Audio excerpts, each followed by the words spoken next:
ఇప్పటి వరకు గత 10 సంవత్సరాల పరిపాలనలో జిహెచ్ఎంసిలో జరిగినటువంటి అవకతవకలకు బాధ్యులు ఎవరు?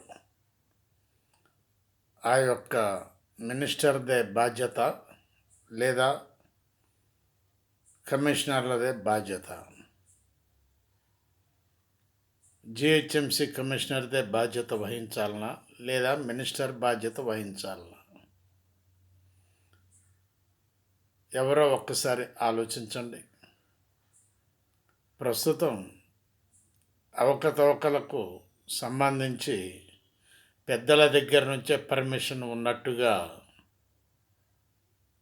తెలుస్తున్నది వ్యవహారం. ఈ వ్యవహారాన్ని అంతటితో ఆపకపోతే, అంతటితో ఎంక్వైరీ చేయకపోతే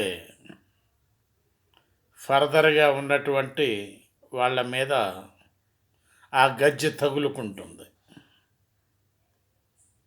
కాబట్టి మరి ప్రస్తుతం ఉన్నటువంటి ఎవరైతే ఎంతమంది అయితే కమిషనర్లు ఉన్నారో, అసిస్టెంట్ కమిషనర్లు ఉన్నారో, డిప్యూటీ కమిషనర్లు ఉన్నారో, వాళ్ళు జాగ్రత్త వహించలేరని చెప్పి ప్రజలు భావిస్తున్నారు.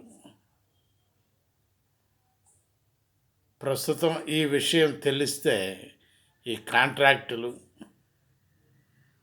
అదేవిధంగా స్వీపర్సు, అదేవిధంగా స్వీపింగ్ మిషనరీస్, అటెండెన్స్, వాళ్ళకు చెందినటువంటి పేమెంట్స్ ఇవన్నీ ఫాల్స్గానే గత జిహెచ్ఎంసిలో జరిగినాయి అని చెప్పి పేపర్లో వార్తలు వచ్చినాయి, టీవీల్లో వార్తలు వచ్చినాయి, ప్రజలందరికీ తెలుసు. కానీ ఎవరు ఏమీ మాట్లాడలేదు దాని గురించి అడిగితే. ప్రస్తుతం వాటి గురించి ఏమైనా ఎంక్వైరీ చేయగలరా అని అంటున్నారు ప్రజలు.